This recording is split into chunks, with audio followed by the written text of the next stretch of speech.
So tell me about the name and about the logo. What's the tale behind this? Because every logo, every brand has a tale behind it. There's reasoning. There has to be reasoning behind it. So give me some more information about this. Sure. So Raja is my last name. Well, yeah, I knew that part. And in Hindi, that means like, either like victory or king or royalty. So like the old, like the kings, they would call them Rajas in India. Oh, so like you were like deep history, probably had some kings. Yeah. Kings. That's awesome. Royalty. No. Let's talk tales. An actor, tea barista, and all-around peaceful present, today's Tales with Taylor guest has a tale of many years seeking a career, losing himself, and moving from the realization that expressing self is how to keep moving closer to true self. Let's learn why he chooses to start each day with a turmeric tea, his own. It's J. Raj of Raja Prana House. Hello, how are you? Cheers. Cheers. Thank you so much for having me. That's like such a beautiful intro. Thank you so much. Well, thank you so much for this tea. So tell me the tale of how this tea came about. Okay. Well, it's so funny because, so many times I feel like the things that kind of like make their way into my journey, there's been framework. There's been like so much background. It's like it's been there forever, right? Mm-hmm. But I just like never realized the why until I looked deeper. So when I was in like my mid-20s, I remember my mom would always make a turmeric tea. Mm-hmm. It didn't have all of these ingredients in it, but it was a turmeric tea.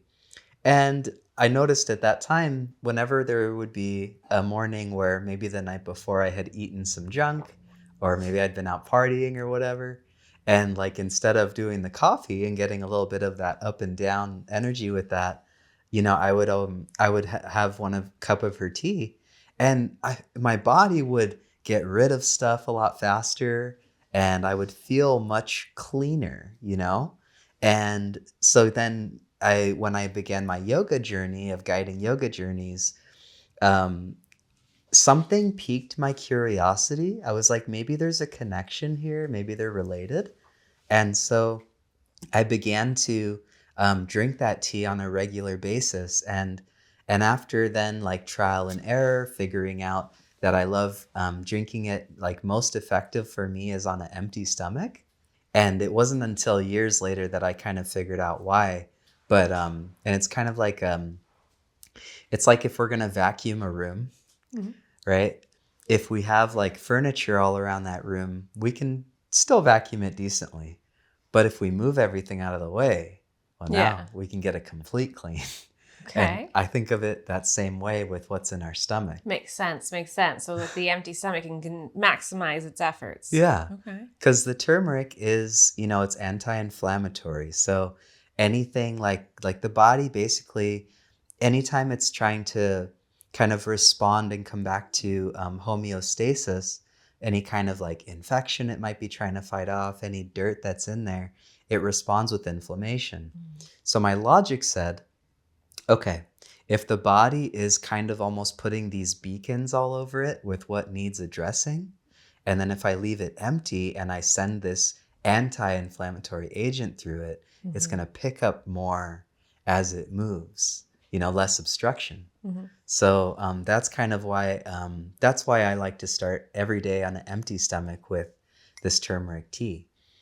But going back to how it came about, so for years my mom was drinking it.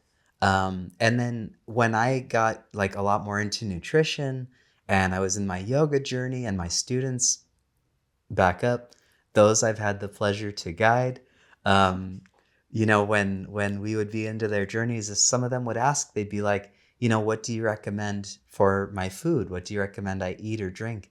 And this like, almost like a snap call, it just like came out. It was like, oh, turmeric tea. Yeah. And then like maybe 5 or 6 years ago, I was like getting a lot deeper into nutrition and like back into my workouts, and my yoga journey was like getting really colorful, and I just took a really deep interest in it. And from there, I started researching, okay, like what is it that turmeric does? What are some other herbs that might assist in that effort? And then flash forward to today, like lo and behold, like people who have been diagnosed with, with cancer have been brought like around me. They've been resonating closer to me. And I realized that it was because this tea. And yeah, it's amazing. I don't know. Yeah, and for someone who's like a coffee addict, I feel like a sure. lot of times you're either like a love-hate, like you either love coffee, hate tea. There's normally Sure. not a lot of cross blends, but Sure. I think it started with being pregnant with my kids. You can't drink as much coffee. So you're like, okay, what other hot things can I drink? You start kind of dabbling more into the tea world. And I am shocked. Like when I would think turmeric, I was a little afraid Sure. that it was going to be really, really strong, like really, really rooty, like, almost like I was just eating like dirt of the earth, Sure. Like Yeah, that's yeah. which sometimes those things, maybe, yeah, sure, health benefits all the way. Sure. You still want to enjoy it. Yeah. But this, like, I'm actually enjoying it. So Yeah. you mentioned that there are other ingredients. Obviously, I don't want you to spill all your special secrets, but like, what are some other things that you perhaps add to this? Or why do you think is it truly the turmeric that's so delicious? And I was just never fully aware of how delicious turmeric is, or? Well, I think most people, when they try turmeric, they would not describe it as the tastiest thing in the world. But I do think that there is a connection there between, like, anyone who kind of likes coffee is probably not going to mind this because of the earthiness, right? Like we all have such a deep connection, right, to Mother Earth. Like we're all of Mother Earth, at least it's my belief. And so our insides, our energetic body, like our physical body, everything, it knows. Like it knows when we're consuming something that's so deeply connected to Mother Earth.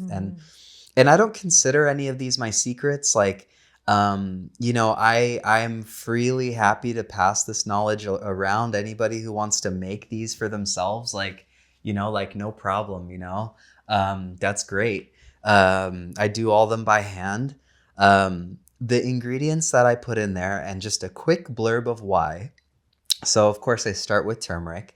Turmeric likes heat and loves love, just like anything, right? So the turmeric goes in as the base anti-inflammatory agent. It's got its active compound is curcumin. Okay. And curcumin is made more bioavailable to the body, essentially allowing our body to absorb more of it when you add black pepper. Okay. So I add black pepper. Really? I don't even taste it. Right. Because essentially they just get married in there, with the heat. And it's not like a ton, right? It's like a pinch. But it's enough to just add the benefits. Exactly. And help them react, is what you're saying. Yeah. Okay. Like even some research from Johns Hopkins University stated that it makes turmeric up to 2,000 times more bioavailable when you add the black pepper. Okay. So I add the black pepper. It's always a must. Then we add a pinch of Himalayan sea salt, which is high in electrolytes. Growing up here around the heat, working outside a lot over the years, it became super evident to me that the body really needs more electrolytes here. And so just for myself, because really this came about because of my own body's needs. And it just is That's great. how the best things come about. You have a need, and then everyone else can benefit from that. Yeah. Yeah. I mean, that's like the ikigai, right? It's like, what are you good at? What provides value? And then just like extend. It's just an extension of me, And so it offers, the sea salt offers the potassium, it offers the sodium, the electrolytes, and then we've got ginger in there. Okay. Ginger is another strong anti-inflammatory agent, which also aids in digestion. I'm trying to drink it now and like try to find those I saw it. ingredients. I'm like, oh yeah, cool. Where is it? Because also I'm shocked because like other than a ginger ale, which for real, not much real ginger in it. Sure. I don't like ginger cookies. I'm being amazed. Like, how do I like? I'm almost done this drink here. Like, Yeah. how am I drinking this so much? So okay, so continue on. Sorry to interrupt. No. That's what this is about. And so then you might be surprised to learn that another ingredient in there is cardamom, which comes from the ginger family. Okay. Yeah, it comes from the ginger family. It's very prevalent in like Middle Eastern cooking. Okay. As well as like chai tea that we make, which that's redundant. Chai means tea, but but masala chai, I'll call it, that we make. And that again offers anti-inflammatory benefits. We've got cinnamon in there, and I always do a little bit of extra cinnamon more than the other ingredients because I find flavor-wise, it really aids the palate to accept it easier. Okay. I love cinnamon, so. Right. But I still don't taste the cinnamon. It's just so weird. Like, this is such a, like, there's no flavor that is dominating. Like, when you mention that they are married, like, they do truly become one. Like. Yeah, balance. Yeah. And cinnamon is also an amazing aid for helping to regulate blood pressure. And for removing, just like turmeric, relieving the cells of oxidative stress. And so that cinnamon helps to push oxygen all through the body.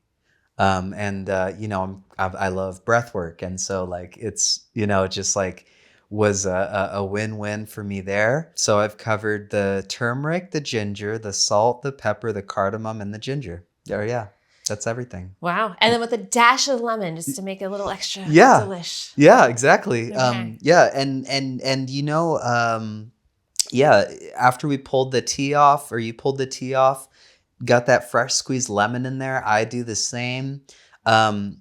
Turmeric is also, it's fat soluble. So to increase the bioavailability and the delivery of it throughout the cells in the body, it also aids to add some sort of a healthy fat, whether it be an olive oil. We use ghee. So we make ghee from scratch, which is basically just clarified butter. Okay. And so a few drops of ghee, a few drops of olive oil, whatever it might be. And then at home, I usually add a capful of apple cider vinegar as well. But I mean, it's great as it is to me. And that's not the final ingredient, I must say. But wait, there's more. Yeah, but wait, there's more. Okay, so because when I made this tea, when I formulated it, it was for my own body. It was also for my energetic body. Mm-hmm. And so something that I do with each and every tea bag as I make it, and as you can see, like, so this is a paper coffee filter, right? And so it's open, I get the powders in there. And as I'm mixing the powders, I do a chakra chant, right? So from head to toe, I do the 7 prevalent, there's more than that, but I do the 7 prevalent, I do 8 because... So I'm totally naive to all this. Okay. Could you give me an example? Of course. Excellent. Typically when people speak about chakras, and chakra means wheel literally, there are 7 that are like widely discussed. And that starts with the root chakra at the base of the spine, the sacral chakra, the solar plexus chakra, the heart chakra, the throat chakra, the third eye, and the crown. Okay. Now, I, through my yoga journey, realized, and through some energy work, it was brought to my attention that there is, even though there are plenty more, but there is an 8th that I found to be like essential, and that is the armpit chakra. Okay. Reason being is, so the lymphatic system, okay? The lymphatic system is like our body's way of kind of getting rid of the toxins that need to go. But as they move through the body, through the energetic body, once they come up to the heart, okay, where does it go from the heart?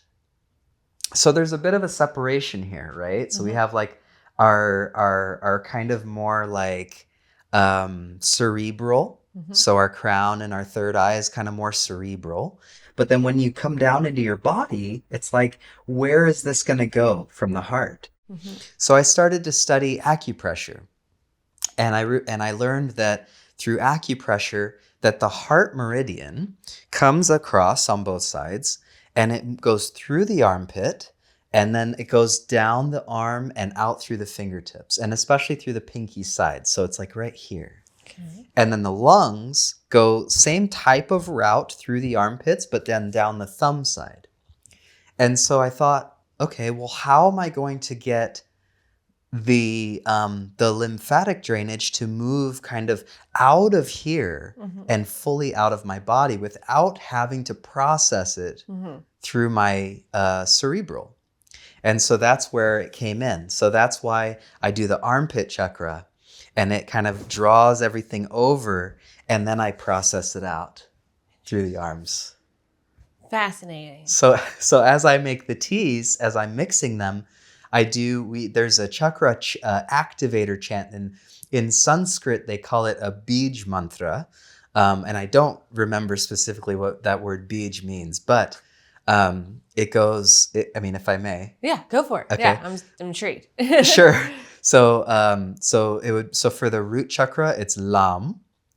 And then for the sacral, it's vam. And then the solar plexus is ram. And then the heart, I do two for the heart. So I do yam and hum. And then after hum, it comes up closer to the throat. But to get it through here as well, then I go sa, so. Because sa, when you say that, you feel it come out this way. And then so draws whatever didn't go out that way, but came up this way, up through the throat. So. And then you feel it come up here.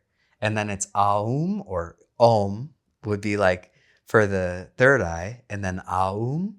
And then to kind of complete the loop, there's a Sanskrit that's hum, so hum, which is like I am that I am. Okay. So like hum, so hum. And then I feel it like go out of my crown. So you just do them like in order as you're going through? Okay. And as I do those, as I'm mixing each tea bag or herb pack, as I do those and I'm mixing them, I will feel a click or like a release through each one. But then typically there's like one that's more pronounced. And my intuition and download from source says that that's the one, whichever one is most pronounced, that's the one that whoever's going to drink that's what their body wants the most. Well, dang, I wish we would have taken note on which, I'm sorry. I don't know what they were yet. But yeah, you're good. That's very interesting. Very interesting. So tell me, does Prana House mean anything in particular? Oh, wow. Look at that. You didn't even look behind you. My goodness. Oh, wow. That's beautiful. Thank you. You're welcome. That'll be yours to take. Oh, my gosh. Not the frame. Sorry. We can't afford that kind of stuff. No, of course. We need more money. We don't have that kind of budget. Well, and that space needs to free up for your next... For the next guest. So that's going to be there. Thank you so much. So so tell me about the name and about the logo. What's the tale behind this? Because every logo, every brand has a tale behind it. There's reasoning. There has to be reasoning. Yes. So give me some more information about this. Sure. So Raja is my last name. Well, yeah, I knew that part. And in Hindi, that means like victory or king or royalty. So like the old, like the kings, they would call them Rajas in India. Oh, so like you were like deep history probably had some kings. Yeah. Queens. That's awesome. Royalty. No. I have a funny relationship with the way I view bloodlines. I don't necessarily believe that like eternally I am of that bloodline. Interesting. I just believe that like we're all energy. We're all of source, and like wherever our specific like passions or everything would make a great impact, like that's where we were sent. Okay. That's my belief. So you're not getting an ancestry. You're like, Nah, I don't. But I have heard some fun stories of different lives that I've brought to life through like the time continuum. Most recently, this lady Sherry, she told me that I accompanied the originals who went from India to China to share Buddhism. So wait, where did you hear this? From she's an energy modality facilitator. She has an institute. Sherry, it's the Anshara Institute. Okay. She's in Scottsdale. Huh. So she gets like these pings, and so she got that when I was around here doing some camera work. But yeah, so the only past life sparks I've seen visually were I was one time I was on a psychedelic journey with a friend, and I was playing the bongos, and all of a sudden, like into flow state with the bongos, and I zoomed out of this lens, and the next lens I like shot into was I was in the jungle, and I was playing like another like some sort of like a tribal thing, and then like it was like, and then zoomed out of that, and then I was in Africa, and I was doing the same thing, and then in South America, and it's just fun, but prana means life force. Okay. And so so win, life force, kind of victory, life force. Okay. And then because my roots came from, the family that I was born into, so Raja Prana House. My mom is someone who's got just she's more than she knows. But yeah, so that's where I got a lot of the sparks from what inspires me. And what's your goal with this? Are you trying to market this to go into, stores? Are there local stores, here in Arizona that people can go to? Are you selling them online? Tell me a little about that. Yeah. So thank you. So the first business that carried the tea was City Market Deli Raintree. So that's off of Raintree and the 101. And you know those people pretty well, That's don't my you? dad. Yeah. So my dad carries the tea there. We have boxes for sale there as well, and single packs. What are other things that you can get at that deli? When people are there, they get tea as well as. What are some other good recommendations there? Sure. So the breakfast is really awesome. Really solid breakfast burritos, bagel sandwiches. The quesadillas are great. They go on the panini, so you get a nice crunch. Avocado on there and everything. For lunch, they do a different special, like 3 days a week. So they do tacos on Tuesdays. They do like pita pizzas. They do different, something different every week. Okay. But yeah, their menu basically consists of like burgers, hot dogs, cold and hot sandwiches, wraps that are my personal favorite. I love the Athens wrap. It's like a Greek chicken wrap with like hummus. I'll do it without the chicken. Oh, right. Yeah, of course. There's also, they have some vegetarian kind of options there too. They do a Veggie Delight breakfast bagel sandwich with like sprouts and cucumbers and hummus and all. Then they do like a garden fresh wrap that has hummus and just all the veggies. Nice. So yeah, that's kind of their menu. Full Starbucks menu there as well. So people come in there for coffees and cookies and treats, tea. And tea as well. So can we have the tea there with our meal or only the tea to go? No, you can have it there. Yeah. Oh, wonderful. For sure. Excellent. Yeah. Excellent. That's one of the things that he's kind of, or is available there is people go there for meetings sometimes because it's located in a corporate center. Okay. So a lot of times people come down, they'll have like, tea for their meetings or coffee, things like that. Okay. Yeah. And then the other business currently that has the product is the Southwest Institute of Healing Arts. That's just right at like the 101 and Broadway about? Close. Right? Close? Yeah. It's on Southern between McClintock and Rule. Okay. So it's like really close to like if you're going west on Southern, you pass the Sprouts, and then just a little bit further. Okay. On the right. Excellent. Yeah. Excellent. Yeah. So what are other goals? Like, do you want to try to get it into more stores? Do you want to do the e-commerce route? Can people buy them online? You know, where else? 100%. So rajapranahouse.com. We sell them by the box on there. A lot of our like local friends and things, of course, like, you know, they'll come do pickup in person. There's ayurveda.com that is carrying them. That's a site out of Canada. I have some personal contacts who, you know, I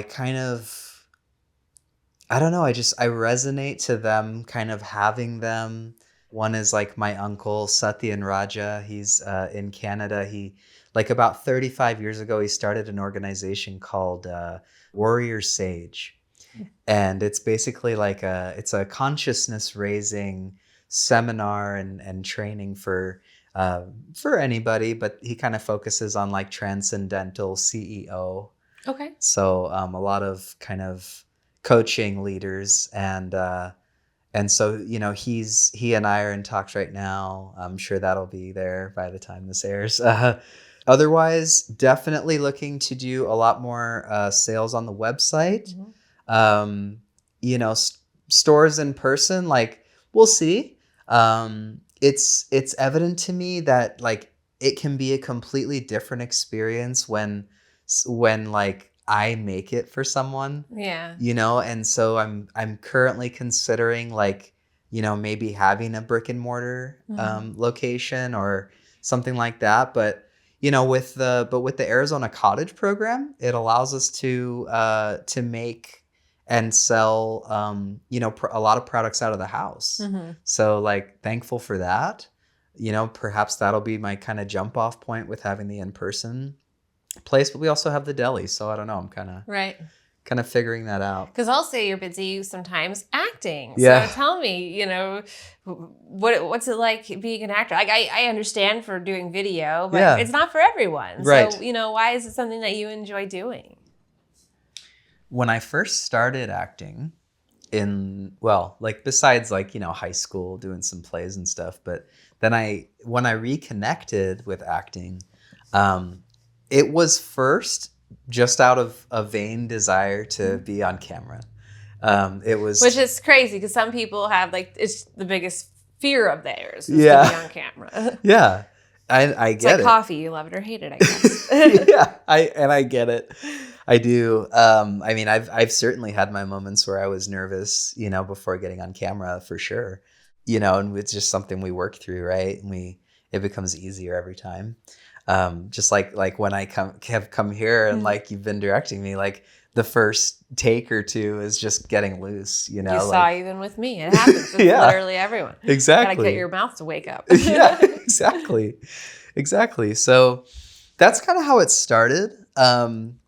You know, I started the first thing that reconnected me with performance was I was working at University of Phoenix. And as an enrollment counselor on the phones, I did a lot of phone jobs. I always enjoyed using my voice, and that comes back later. So, so I had a friend, Vic Rogers, shout out to you, bro, who would tell me like, bro, he's like, you perform on the phone, like you should come and do this monologue competition. You know, it's at this thing called the Film Stock Film Festival. It's at the old Harkins Theaters on Mill Avenue. You know, it's a fun time. Just come have fun. Like do a monologue.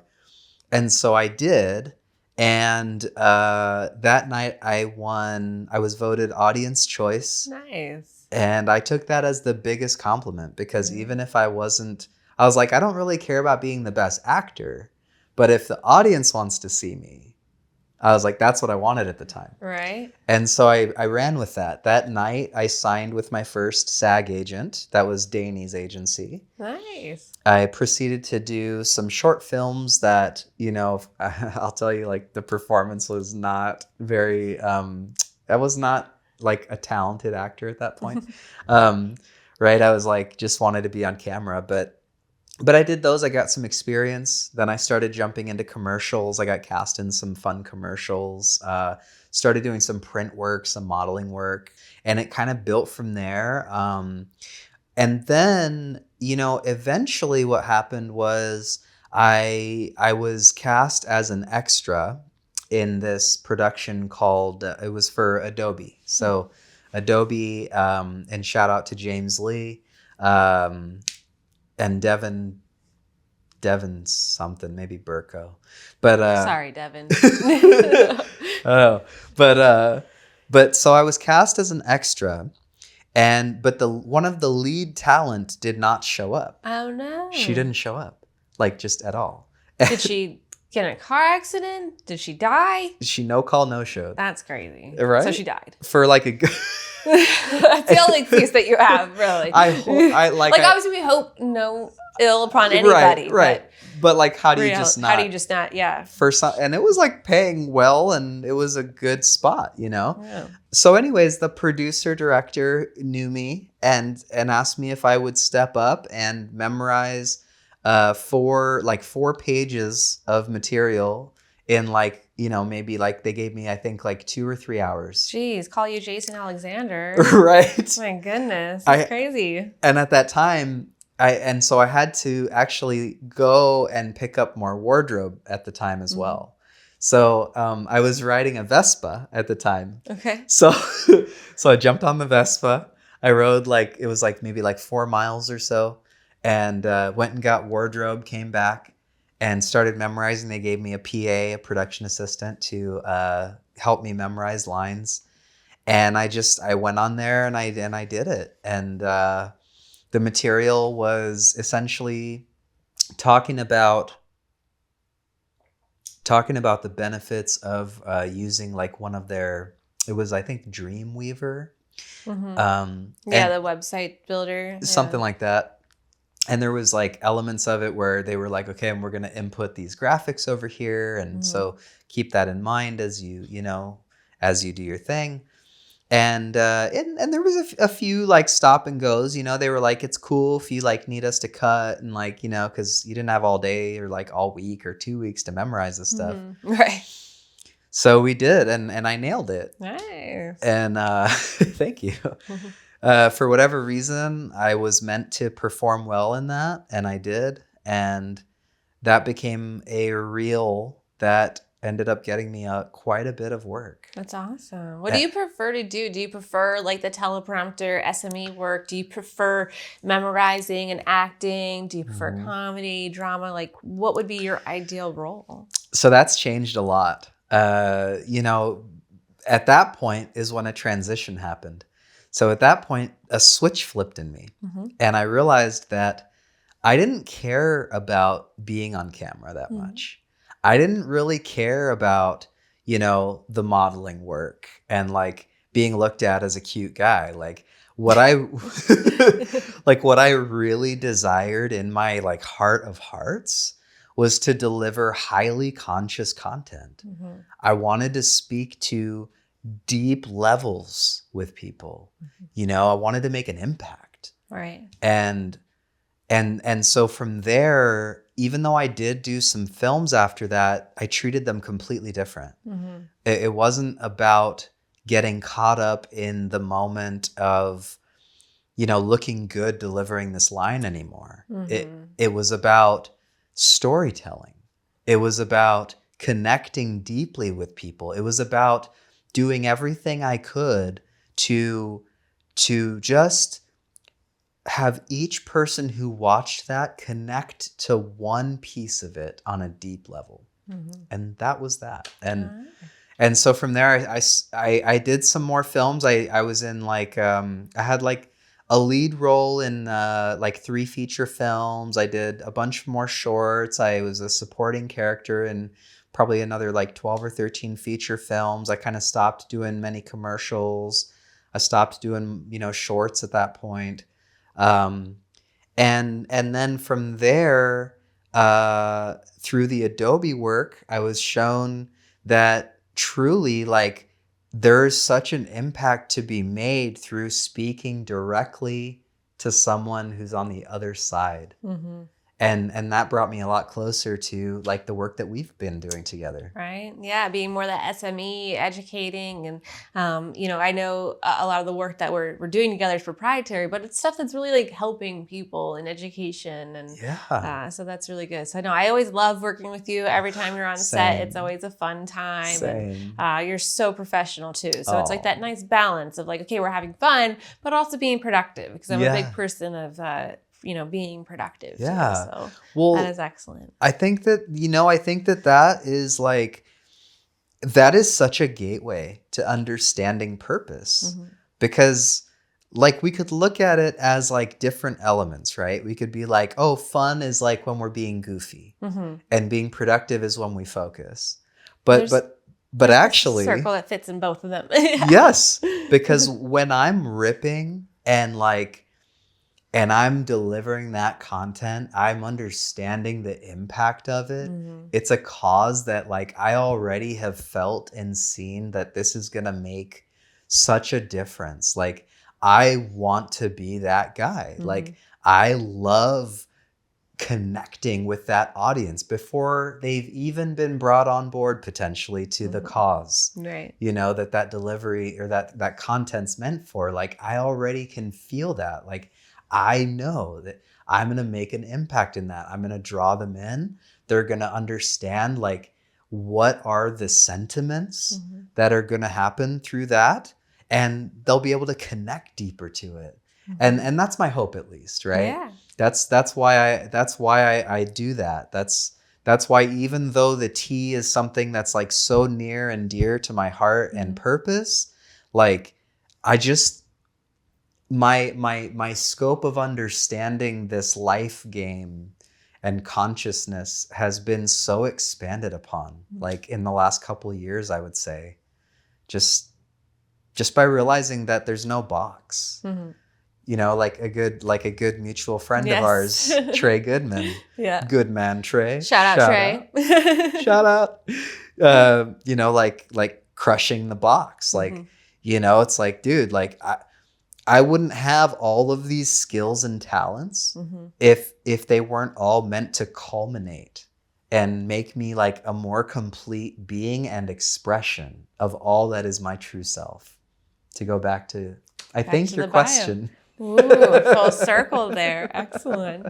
And so tell me, this is Tales with Taylor. Yes. What's your favorite tale you've ever read, maybe watched in a movie or heard? If you were to think of like your favorite story, your favorite tale, it could be something that just entertained you or something that inspired you. Interesting. I love this question. I love that I didn't anticipate this question. Yeah, I want authenticity. I don't want you to script it out for me. I That's love so fun. We always do scripted stuff together. This is the unscripted. I love that. I love that. Okay.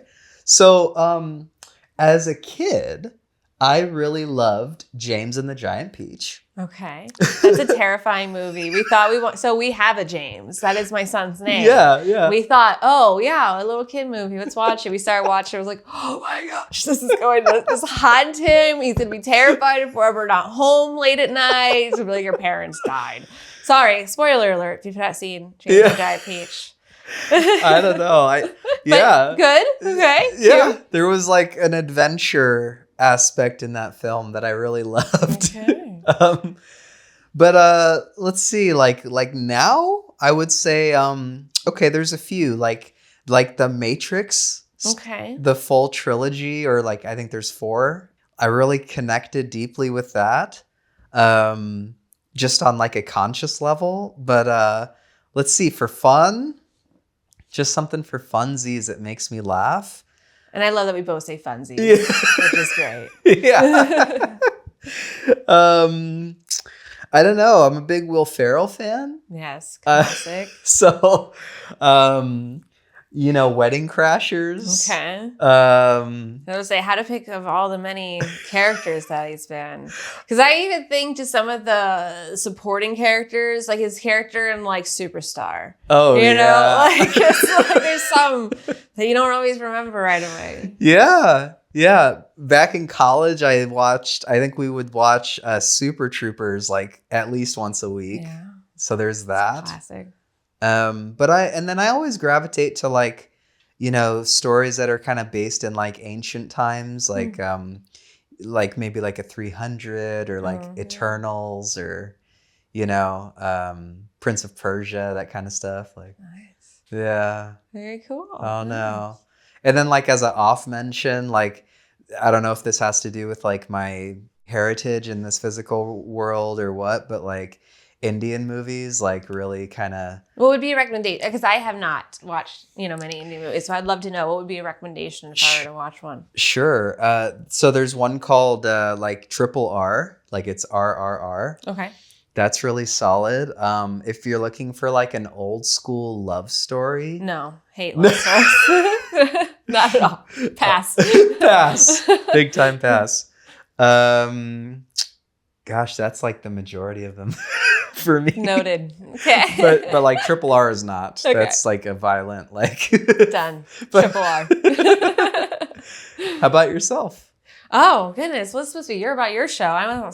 For me, I would say definitely Dead Poets Society has always been up there. Carpe Diem. Wow. That's classic. Yeah. Dude.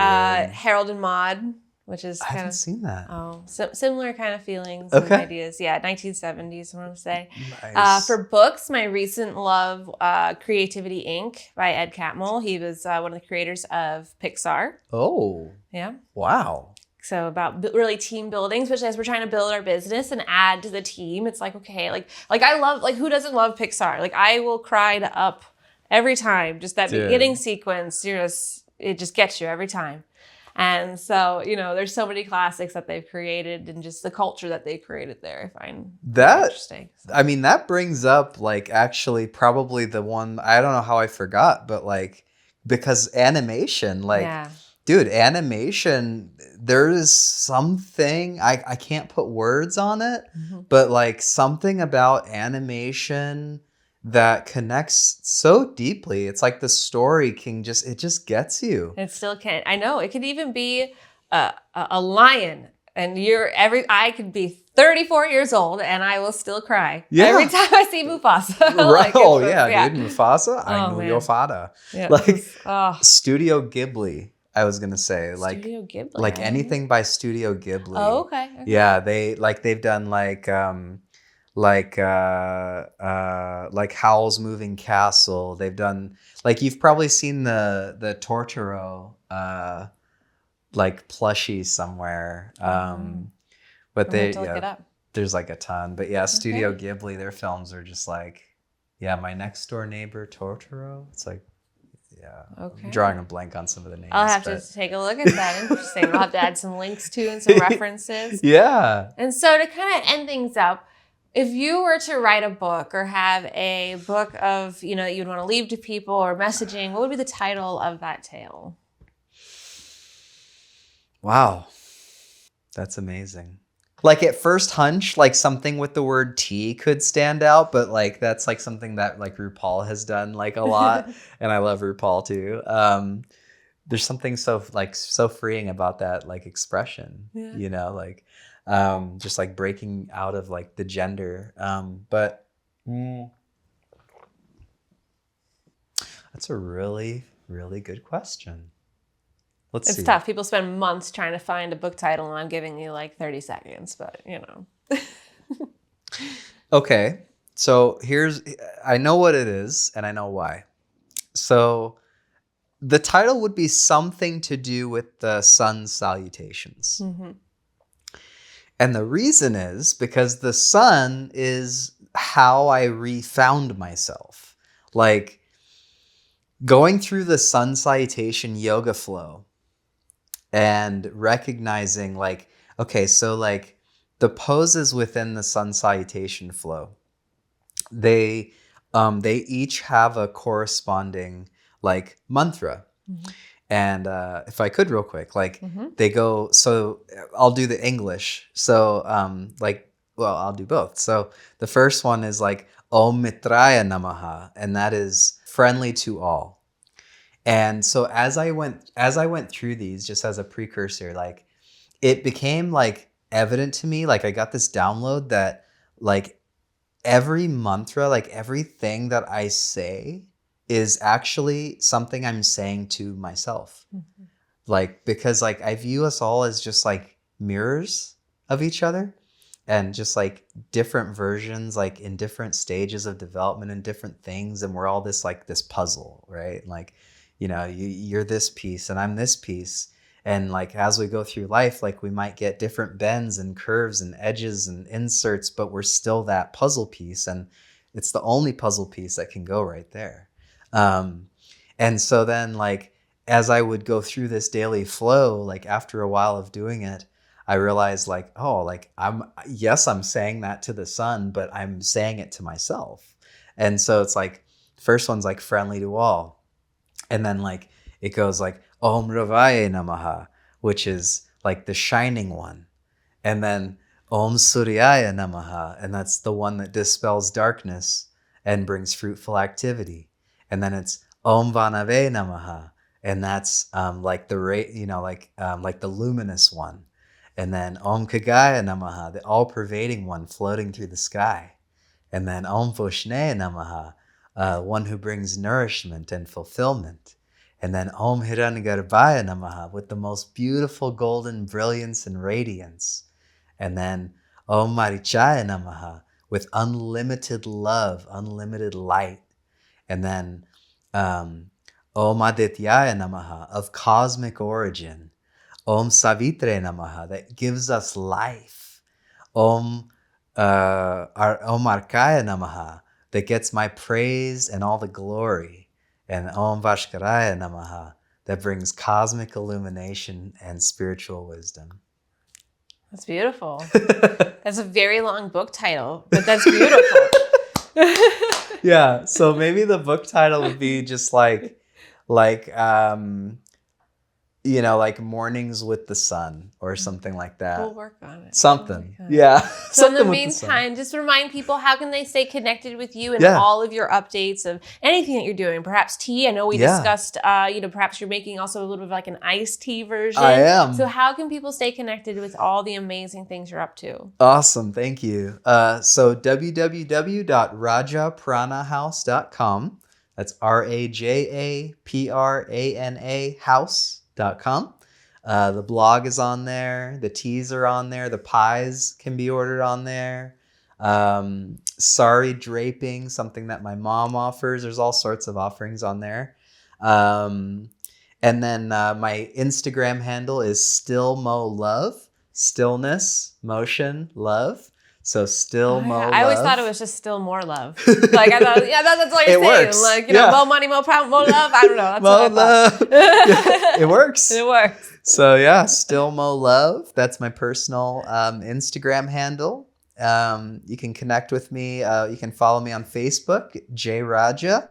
Excellent. Well, thank you again so much for bringing this tea. It is coffee lover approved. Ooh, so thank you again. Thank you. Thanks so much for having me. It's always such a blast. Like, I'm so glad we get to just like chill out and like talk and, fun stuff. I'll see you again on set real soon. You got it. All right. Thank you, Taylor. Thank you. Cheers. Cheers. Thank you for watching Tales with Taylor. Please make sure you like and subscribe to the Financial Potion YouTube channel to never miss an episode.